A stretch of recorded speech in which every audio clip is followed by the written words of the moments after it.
हे दोस्तों नमस्कार। 100 day drawing challenge का आज दूसरा दिन है और आज हम पृथ्वी के सबसे इम्पोर्टेंट तत्व के बारे में बात करेंगे जो कि है मिट्टी।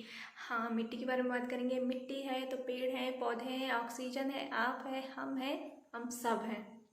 तो चलिए ड्रॉ चर्चा स्टार्ट करते हैं। तो चलते हैं हम अपने फर्श की तरफ। तो यहाँ हम ले लेते हैं अपनी कॉपी, पेपर और पेन।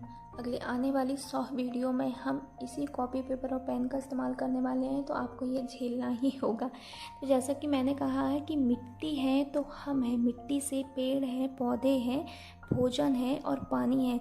यह एक अच्छी मिट्टी पानी को सोखती है, वही पानी हम पीने के लिए इस्तेमाल करते हैं।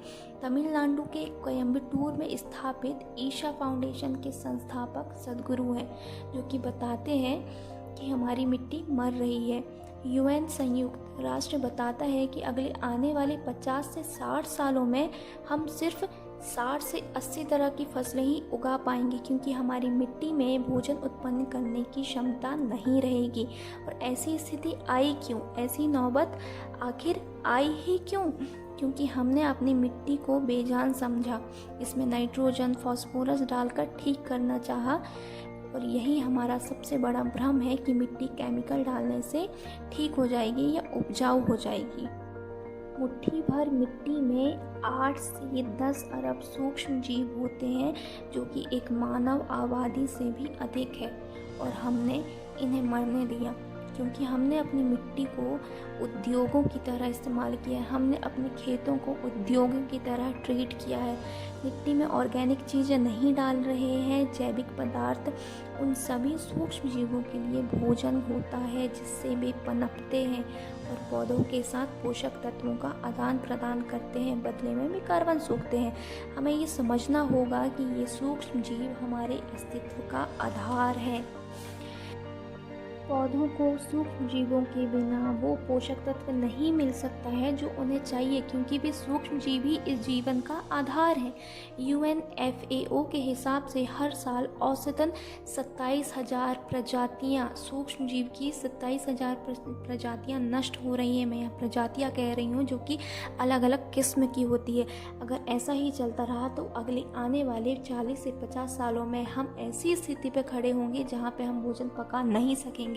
अगर हम तब मिट्टी में फिर जान फूंकना चाहें तो ऐसा करने में 150 से 200 साल लगेंगे, यानी अधिकांश प्रजाति का सत्यानाश। क्योंकि 1 सेंटीमीटर टॉप सॉइल बनने में 1000 साल तक का समय लगता है और इसे मिटाने में 1 सेकंड ही काफ़ी है, और हम अभी यही कर रहे हैं। मैं एक एग्जाम्पल से समझाना चाहूँ तो अगर आप किसी डॉक्टर के पास जाते हैं, अपना बॉडी चेकअप करवाते हैं, विटामिन या हार्मोन्स की कमी होती है तो वो आपको दवाइयाँ प्रिस्क्रिप्ट करवाता है, ठीक है।